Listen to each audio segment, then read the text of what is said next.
dan saya hormati Bapak Direktur Bundes yang saya hormati serta ibunya, dan saya hormati para warga RT 3 RW 1 yang saya cintai semuanya sama adik-adik.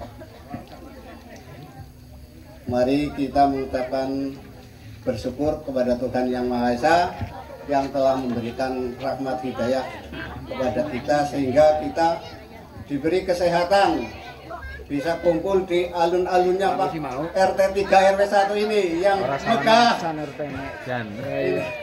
Karena apa?